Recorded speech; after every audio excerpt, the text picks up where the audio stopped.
So, word on the street is that Cardi B is officially crashing out on the internet again, and this time she is not swinging at another female rapper, she is not swinging at a blog, and she is not swinging at some random hater in her comments.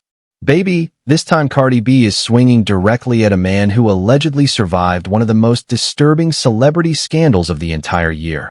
A man whose name is Chris Blake Griffin, a man who says Stefon Diggs drugged him, violated him, and then allegedly tried to have him lived on camera in the middle of downtown Los Angeles.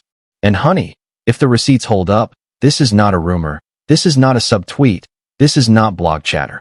This is a full-blown federal-grade allegation dropped on the doorstep of one of the most famous couples in the entire country. Allegedly. Allegedly. Guys, allegedly. But here is exactly why this whole situation just exploded to a level nobody saw coming. Chris Blake Griffin used to be Stefon Diggs' personal stylist. Chris used to fly with him, dress him, style him for red carpets, and travel with him on private jets. So this is not a random internet character screaming for attention with a ring light and a Wi-Fi password. Chris was inside the room. Chris was on the plane. Chris was on the payroll. And now Chris is on video, on record, in court documents, telling a story so heavy that even Cardi B, a woman who prides herself on never backing down from anything, could not just let it slide. She had to log on. She had to record. She had to threaten.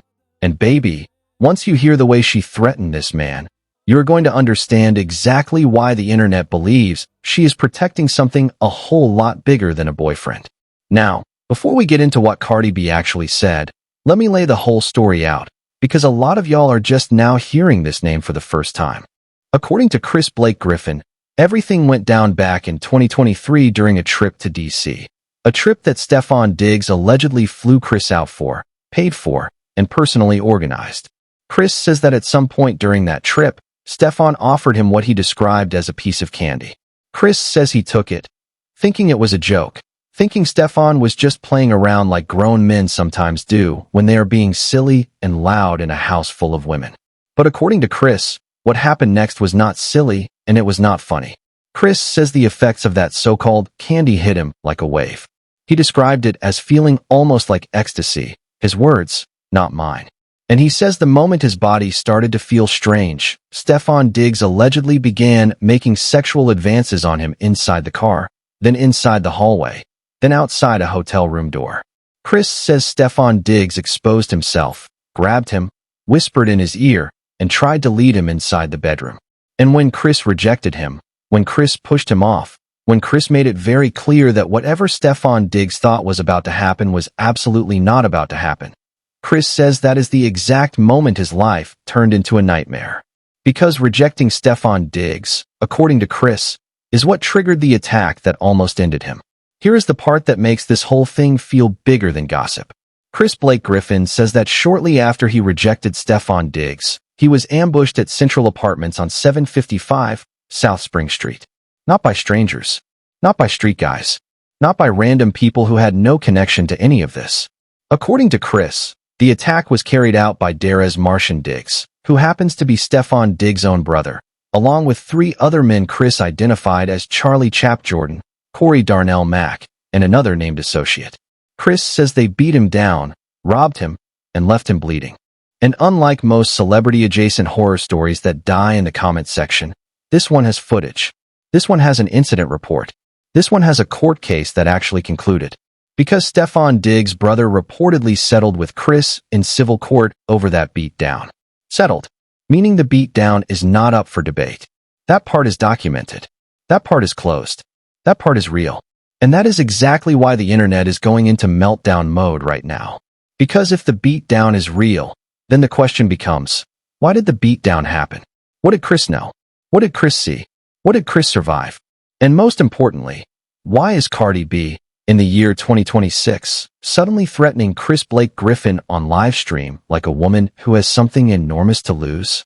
Let me tell you exactly what Cardi B said, because you have to hear it to understand it. Cardi B hopped on Instagram Live, allegedly full of red wine and pure adrenaline, and she called Chris Blake Griffin a light-skinned lizard. She called him an albino. She said he was a thief. She said his story kept changing. She said he was juicing it up because his allegations were not going viral fast enough. She said no man should ever want to be that involved with another man in that kind of allegation. She said Chris has a son and asked him why he would even want to be caught in the crosshairs of this kind of situation. And then, then she threatened him. She said, and I quote almost word for word, that this light-skinned lizard did not want to go against her because she has something for him, and she does not stay quiet. Honey, that is not a comment. That is not a clapback. That is a warning shot in broad daylight from one of the most powerful women in hip-hop, aimed at a man who is currently in an active legal war with her baby daddy. Now, some of y'all are going to say, well, Cardi is just defending her man. Cardi is loyal. Cardi rides for her people. And listen, I hear you. I do. But here's the thing. Cardi B was not there. Cardi B was not in DC in 2023. Cardi B was not in that car. Cardi B was not in that hallway. Cardi B was not even in the picture yet, because she and Stefon Diggs did not go public until years later. So how exactly is Cardi B out here confidently telling the internet that Stefon Diggs does not act like that? How would she know? She was not there. And this is the part where the whole thing starts to feel less like loyalty and more like damage control. Because let's keep it a buck, Stefon Diggs has a history. Stefon Diggs has been in headlines for years for allegedly juggling multiple women, multiple households, multiple situations at once. This is not a man with a squeaky clean romantic reputation. This is a man whose romantic history reads like a group chat that got leaked. So the idea that Cardi B is out here vouching for his sexual discipline is honestly a little embarrassing, because the internet has receipts. The internet remembers. And the internet is not going to pretend Stefon Diggs is a monk just because Cardi B is on live crashing out in a silk headscarf. But here is where it gets even wilder. Chris Blake Griffin did not just post one video and disappear. Chris has told this story consistently. Same details, same timeline, same names, same locations, since 2023. He posted the incident report. He posted the footage of him getting beat down. He walked through the entire sequence of events on camera, on podcasts, on interviews, and every single time, the story lines up. And in a world where fake victims usually contradict themselves within 24 hours, Chris has held his line for over 2 full years. That kind of consistency is not something you can juice up. That kind of consistency is not something you can rehearse for the timeline. That kind of consistency is what makes prosecutors sit up. And that is exactly what should have Cardi B nervous, not comfortable. Now let's talk about the lawsuit.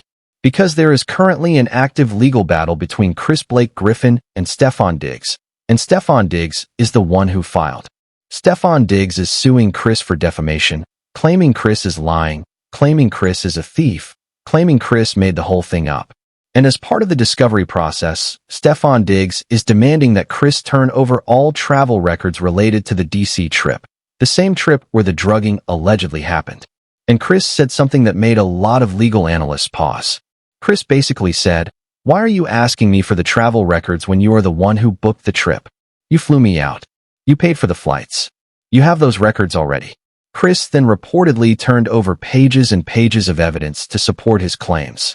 And baby, when a plaintiff sues for defamation and the defendant responds with a mountain of receipts, that is usually the moment the plaintiff starts to sweat. Because in a defamation case, truth is a total defense. If Chris can prove even part of what he is alleging, Stefon Diggs is not just going to lose the case. He is going to hand Chris ammunition for a much bigger lawsuit later. Which brings us right back to Cardi B. Because Cardi B is not stupid. Cardi B is not new to fame. Cardi B has been through enough legal drama in her own career to know exactly how a defamation case works. She knows the discovery phase. She knows what depositions look like. She knows what happens when a wealthy public figure files a lawsuit and then the receipts start dropping. So why on earth is Cardi B, a woman who has been sued more times than most people have birthdays, publicly threatening the very witness at the center of an active lawsuit? Why is she calling him names? Why is she going on live? Why is she basically painting a giant flashing target on her own back? Some people online are saying it is because Cardi B is embarrassed. And honestly, that theory holds water. Think about it.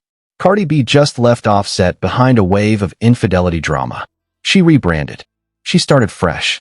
She stepped into a new relationship with a football star, a shiny new man, a fresh public image. And then, out of nowhere, The internet starts whispering that her shiny new man may not just be a serial cheater. He may be someone with allegations far more serious than anyone expected. That is not the kind of headline you can spin. That is not the kind of headline you can outrun. And for a woman like Cardi B, who has built an entire empire on being loud, unbothered, and always in control of the narrative, watching that narrative slip out of her hands in real time has to feel like a full-blown identity crisis. And that, right there, is what makes this feud so explosive. Because this is no longer about Chris Blake Griffin versus Stefon Diggs. This is now Cardi B versus a man who has already survived what he says was an attempt on his life. This is a superstar rapper going toe-to-toe with a stylist who has court documents, video footage, and a settlement agreement to back him up. And every time Cardi B hops on Live to insult him, she is not weakening his case, she is strengthening it. Because the more attention she draws to Chris, the more people go back and re-watch his interviews. The more people re-watch his interviews, the more they hear the details. And the more they hear the details, the more they start to believe him. Now let me pivot for a second, because a lot of you have been asking me about Jay-Z's 3-night Yankee Stadium takeover, and honey, we have to talk about it. Because while Cardi B was outside crashing out on Instagram Live, Jay-Z was inside a stadium trying to convince the world he is still the king of New York. And the receipts on that are complicated. Because let's be real, Jay-Z did put on a show. Night 1, he brought out Beyoncé. Smart move. Because Beyoncé sells tickets by breathing. He knew Night 2 and Night 3 needed a boost, and there is nothing on this planet that boosts ticket sales like a Beyoncé appearance. Beyoncé sounded amazing, by the way, and if you listen closely, you can hear that she is fully tour ready. Anyone with ears can tell she is warming up for something big. Night 2, he brought out Blue Ivy on the piano, which was adorable and strategic, because Jay-Z and Beyoncé are quietly building Blue Ivy into a full-blown entertainment mogul, one performance at a time. He brought out Nas, a massive New York hip-hop moment. He brought out Mecca, Memphis Bleak, Jay-Z, Alicia Keys. He brought out Slick Rick, Pharrell, and Eminem. And then Night 3, honey, he brought out everybody. He brought out Rihanna, a woman who has basically retired from music, who has been traveling with A$AP Rocky on his tour, who has not touched a stage in years, and she flew in for Jay-Z. She sounded a little rusty, and no, I am not going to lie about that, but she showed up. He brought out Usher, who is currently on his own stadium tour with Chris Brown, and Usher still flew in. He brought out Jeezy, Jadakiss, Fat Joe, Swizz Beatz, Teyana Taylor, Jermaine Dupri, The Dream, and Pharrell again. So yes, Jay-Z threw a legendary hip-hop weekend. Even the 4-hour security breach delay on Night 3 could not kill the momentum.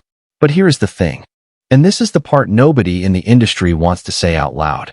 Jay-Z needed all of that. He needed all of those guests. He needed all of that reinforcement. He needed Beyoncé, Rihanna, Usher, Nas, Eminem, and half the industry just to fill the stadium and drive the headlines. Meanwhile, over in another lane, you have Kanye West, who has been quietly selling out stadium after stadium all year without any of that support. SoFi Stadium, 80,000 seats, sold out 2 nights back-to-back. 60,000 people showed up in Albania for a stadium the country literally built for him. And Kanye did all of that alone. No guest features. No industry cosigns. No Beyoncé cameo. Just Kanye. And the industry is refusing to acknowledge it, because Kanye said things that made major institutions uncomfortable, and now nobody wants to give him his flowers. But you cannot deny numbers. And the numbers say Kanye is doing something Jay-Z cannot currently do. And Jay-Z knows it. Because on Night 3, Jay-Z performed multiple songs he originally made with Kanye. Watch the Throne records. Songs Kanye produced. He even played So Appalled and muted Kanye's verse, which was petty and telling at the same time. Because muting Kanye is admitting Kanye still matters. You do not mute a ghost. You mute a threat. Kanye saw the footage, dropped fire emojis under it, and the internet immediately started speculating that Jay-Z might be low-key opening the door for a reconciliation. But if it happens, it will not be a friendship. It will be a business deal. Jay-Z does not do sentimental. Jay-Z does numbers. And speaking of numbers, Jay-Z also caught massive backlash over his freestyle addressing Colin Kaepernick. Because during his set, Jay-Z basically claimed that Colin Kaepernick signed an NDA, took a check, and agreed not to disparage the NFL. He said that is why people should stop blaming him for the deal Roc Nation cut with the league. There is just one problem. According to TMZ, Colin Kaepernick never signed an NDA. Never. And TMZ has also confirmed that during the exact time Jay-Z and the NFL were finalizing that partnership, Roc Nation was allegedly seeding negative stories about Colin Kaepernick behind the scenes, trying to reshape his image, trying to make him look unreasonable, trying to make the public think he was the problem, not the league that blackballed him for kneeling against police brutality. So Jay-Z going on stage and taking shots at Colin Kaepernick, a man who lost his entire career for standing up for black people, while conveniently leaving out the part where Roc Nation allegedly helped tank his reputation, is exactly the kind of move that keeps the sellout allegations alive. Colin took the fall. Colin took the hits. Colin lost the league. And Jay-Z got a Super Bowl halftime deal. That math is never going to sit right with the culture, no matter how many stadiums he sells out. But baby, let's circle back, because the real earthquake of this week is still Cardi B versus Chris Blake Griffin. And I want you to think about the timing. Because the timing is everything. Chris Blake Griffin first told this story in 2023. He told it again in 2024. He posted receipts. He posted footage. He posted police reports. He filed civil action.